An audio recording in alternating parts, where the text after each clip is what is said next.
Yes, alright. Mukutu gwa Kaifa Shuji the broadcast kwe tusinzira gezaako kuba tubawereza muno gezaako kubanga tubunira yona jamba musinzira okubanga mutulaba wamuno okuba nga mutuwuliriza bampita Kaifa straight out of Uganda to the world ngazengezaako kubanga tula wano nogezaako kubanga nkunyonyola biki ebiba bigenda maso wamuno ebyo ebiba bisinziddawo okubanga bikola amawulire mu ggwanga lya Uganda ngaba entero bagamba nti twayolekera omwaka ogw'ebyokulonda so before that njagala okubanga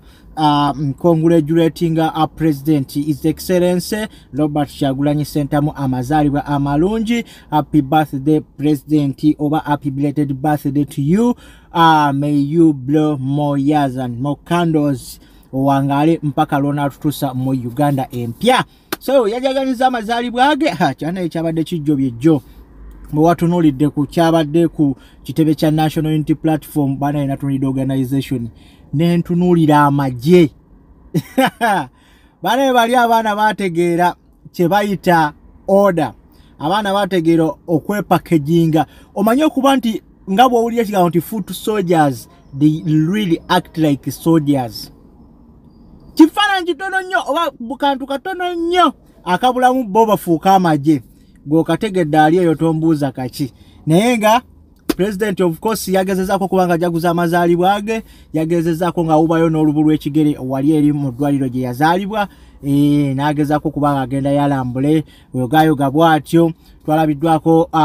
first lady yakimukidinapinze kwegamba olunaku lw'omukulembeze nga lubadde obanga we lwabadde kyabadde kijjobye buli wamu obadde oyita ku social media happy birthday president buli wamu obadde oyita happy birthday principal happy birthday our president kwegamba kyetaagisa okubanga olunaku lwabadde lulina kuba public holiday naye nga abantu babadde beerabidde oli omwana alina maanyi naye nga anyway nga tumaze okuyozayoza omukulembeze w'eggwanga Robert Kyagulanyi Ssentamu twavuddeyo awo olunaku olwali luli lwe bagaba kaadi ne tuvaayo. I remember nakolako video wano nga mbagamba council nalukola Luyimbazi Elias agenda kuwangula okusinziira ku ngeri gy'abadde addamu ebibuuzo n'okusinziira ba opponents babadde nabo. Of course in anything tolina kunyoma opponent wo kaabe nga afaanana atya kubanga mu kumunyoma okwo mwayinza okukubira KO. So kyevula nti ne council nalukola Luyimbazi regardless of okubanga abasinga mu kyetwaliise obakale tugambe ebyobuyigirize but babadde mu bangi nabo balina kye bamusinza naddala kati nga bonalaba nti amaanyi ku ground nga bonalaba popularity kati nga tunakizza ku Luwemba bonakizza awo nakizza ku Magala olabira ddala oyo foot soldier olabira ddala nga babadde popular though nti baali tebamanyikiddwa nnyo naye bw'otunuulya debate eyo nga bwe yali nze navaayo ku video gye nakola ne mbagamba nina ebitundu 80 ku buli 100 okubanga Castle Luyimbazi nalukola omupiira agenda gusikowalinga mu katimba era nga bwe kyabadde professor yange yamaze neekwata ne bamuwa kaadi. So before byonna ebyo byonna nga tebana bagaba kaadi twalabako olusa Luwemba eyagenda ku malaalo ga omugenzi Honorable Segirinya nabanga agezaako kumusaba kaadi ebyo nabyo ebyaliwo mwabira of course ne bagezaako munnyonnyola mu busiraamu ekintu ekibaya kirina okuba tetusinza bafu tetukola kino so nagezaako kubanga akiviirayo n'akyetondera ekyo nga kiri awo nga tukizizza ku bbali mu kugaba kaadi eno Luswa Luwemba teyalinnye ku kitebe teyagezezaako kubanga ajja banna abalala omwenda bonna bajja okulina omuwanguzi era we baatuka okubanga basoma omuwanguzi basoma okuva ku yasemba w'omwenda mpaka ku muntu eyasooka oba onfuna kuba Magala yakwata kyakubiri Luswa Luwemba yakwata kyakusatu koddirirawo bansereko bakakiika baani bonna nga abacontestant we baalimu so naye mu bonna omukulu oyo teyalabikako ku kitebe ekyo ne tukizza ku bbali. Bw'otunuulira byonna ebize bituuka banna omwenda bajja ne bayimirira besides their opponent kubajjukira nti balina kye baasayininga nti singa omala n'okubwa mu kamyufu kano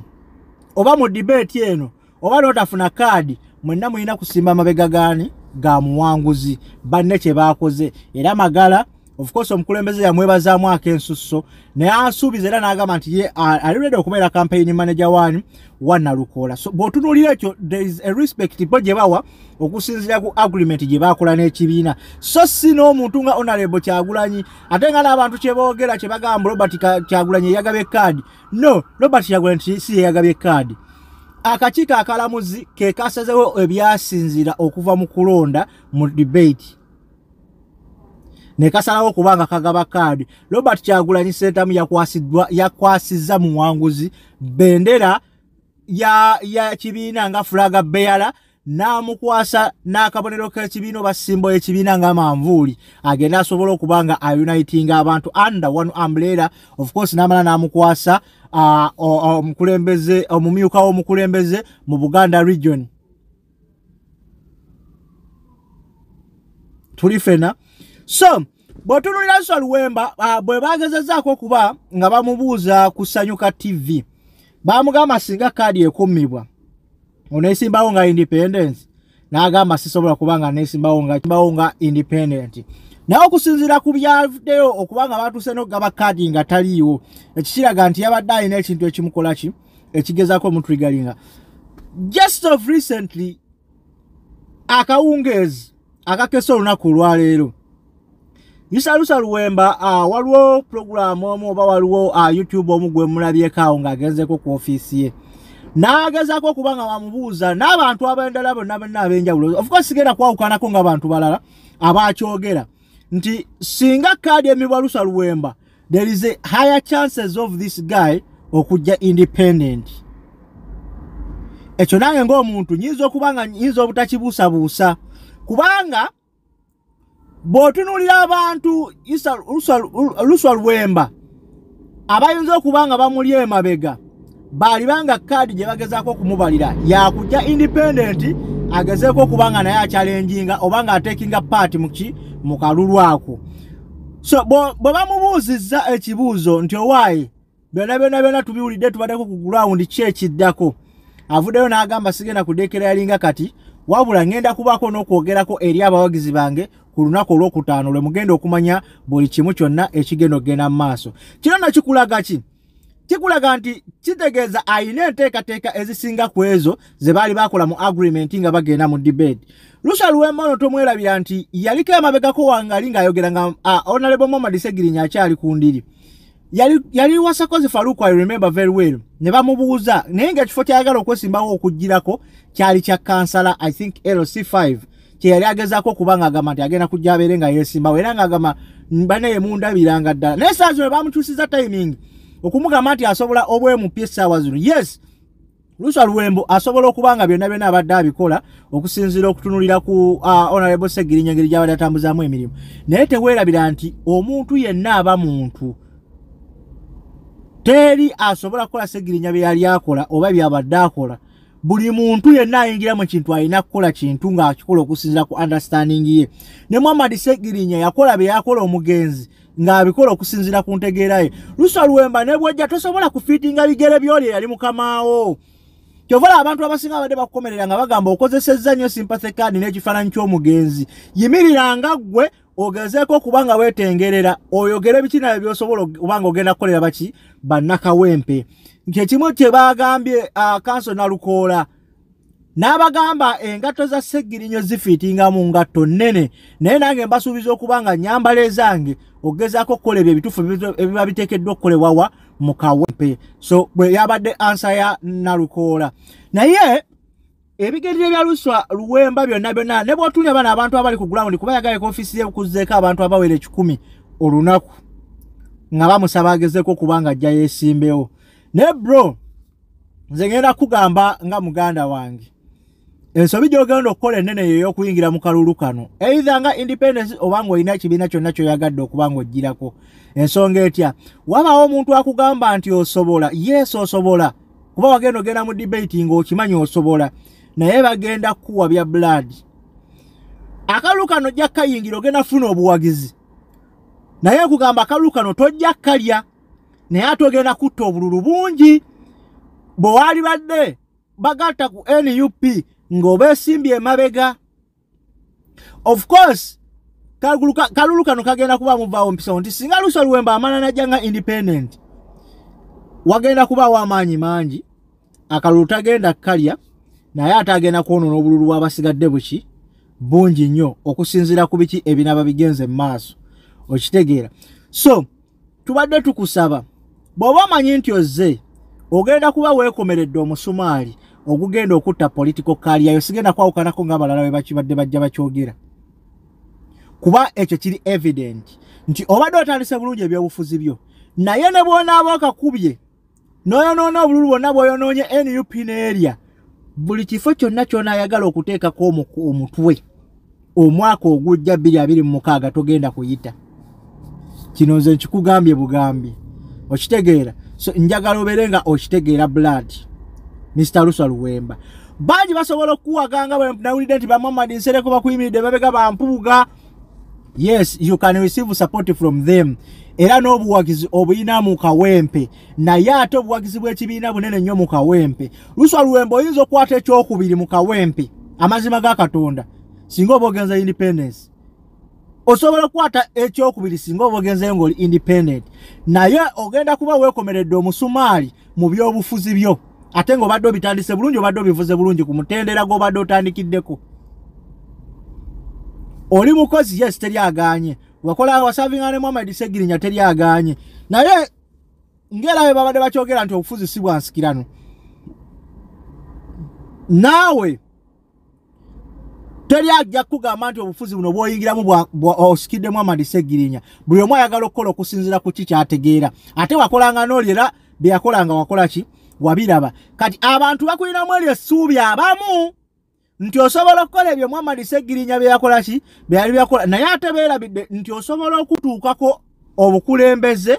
Muhammad Segirinya ne bye yali akoze ne bikulema okukola okutuuka mu kkoota yaabyo. Kino nkyogerera wano. Luuso Luwemba akyogerako si yakireeta inikasi najanga independent naali akalulu ne Muhammad Segirinya bye yakola bisobola omulema okukola si mu bubi kubanga g'amaanyi agayina okitegeera era buli kimu ekimukiriza okubanga yeesimbawo akikola ki akirina naye singa yali awulira nti ayagala kujja nga independent simanyi kikyali kimutwala kugenda mu debate ya NUP yali atandikirawo okuba campaign ze nga independent n'abalagirawo ekifaananyi nti nzijja bwannamunigina seetaaga kibiina oba seetaaga kaadi ya kibiina yonna okufuba okulaba nga neesimawo ng'enda entambuza emirimu gy'ekawempe osanga ate kati awo kyali mufudde obwenkize ennyo mbakandidate bonna ababadde bagenda okwesimba ku kifo ky'ekawempe North kibadde kigenda kufuula Luuso Luwemba obwenkizo era kaali badde akalulu kavaawo mpitewo wakati wa independence Luuso Luwemba ne wa NUP gwe yali badde erese mu kaseera ako naye kati ke wasooka mu debate ya NUP ate bw'ova mu debate ya NUP n'oyagala ogende weesimbewo ogenda kuba okootakoota mu galumonde ng'akunamira muzibe kubanga abantu Yesu osobola okubanga obawagira bonna naye basobola okubanga bakuwagira naye nga si bonna okitegeera kitegeeza abasinga obungi bagenda kugamba nti ono yagenda mu kamyufu kali n'atasobola kuyitawo kati ate bwe yalaba nti tayiseewo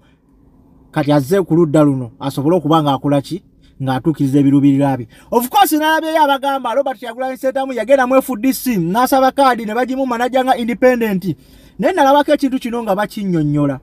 era nange ngenda kwongera okikkaatiriza. Robert Kyagulanyi Ssentamu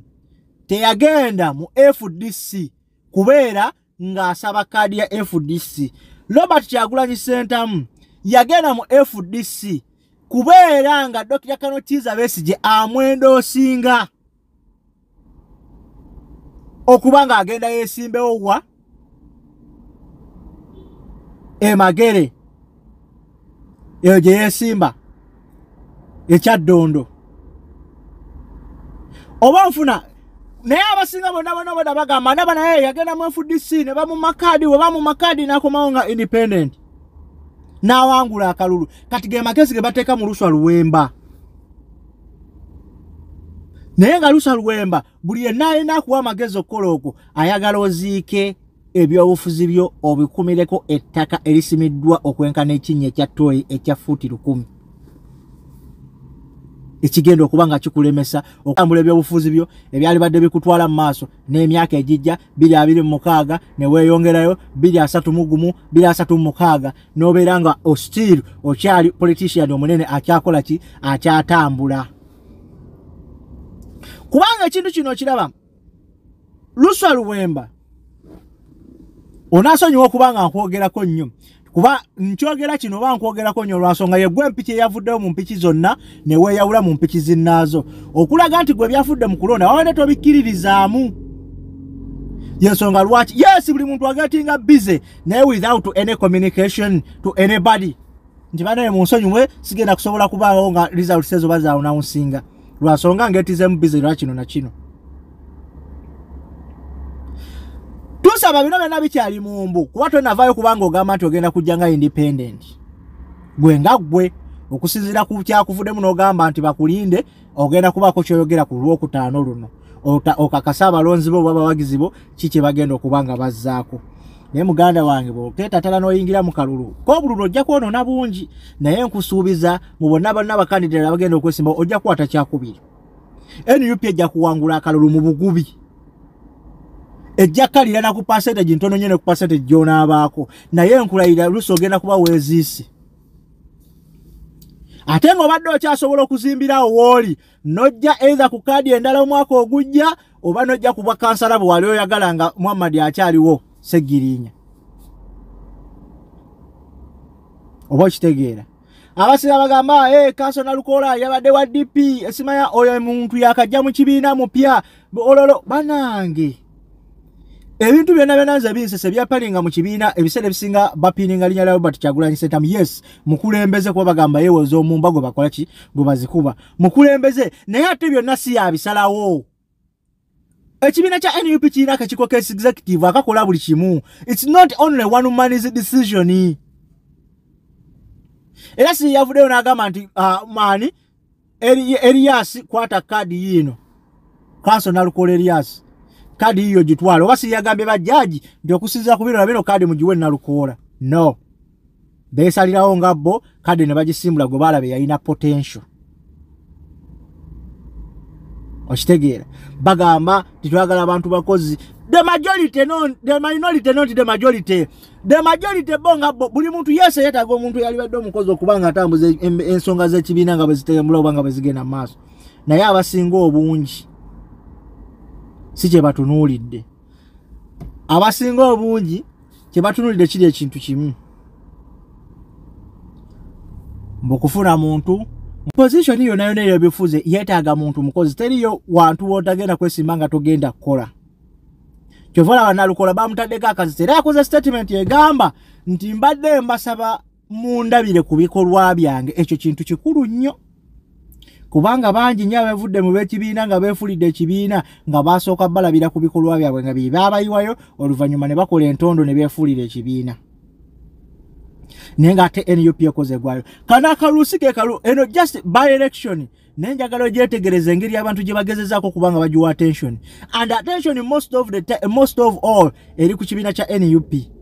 bwe wawuliddeyo amawulire ge bawa ekibiina kya NRM oba ekibiina kya FDC yaleta aganaga yakola amawulire ga seconds 3 n'ava ku chat kati oba ali kato oba yavudde nayo okitegeera kati tutunuulidde NUP kati ate Luswa Luwemba otandika okukuba ebituli mu NUP gye tubadde tusuubira nti mwena abakandidate singa mwavaamu ne musimba emabega y'ogwo bawadde kadi akalulu ako baali kajja ebitundu 95 ku buli 100 nze nkukakasa era nga nkubuulire naye singa bimala ne bigenda obubi kwe kugenda okuba okweziikaako Luswa ate ng'obadde musajja w'amaanyi Magala tumulaba musajja w'amaanyi byamenya abantu emitima bangi okufa okulaba nga Magala tebamuwadde kadi naye ate yakulaga nti yasazeewo n'agamba I stand with what the party has decided oba what came out of the judges kye nagenze nakyo bonna abasinga badde bamwendoosinze abasinga babadde bamwagadde kyemanyire Robert Kyagulanyi Ssentamu Malayika yabadde mabega wa Magala naye kadi teyamukutte Magala tukulinde kalulu akaddako nze ekimanyi ojja kufuna wojja ate era tujja kukuwagira kuba toli musajja mubi omanye ennaku y'abantu naye luswa tuteekewo abiri. Sigadde nze Keifash Uganda, mukutu gwa Keifash uje akumata kumira mpera mbagala nnyo. Don't forget to subscribe, to like and share. Neka comment okalekako. Daddy Shakibu omubwati. Salute, mbagala nnyo mweraba.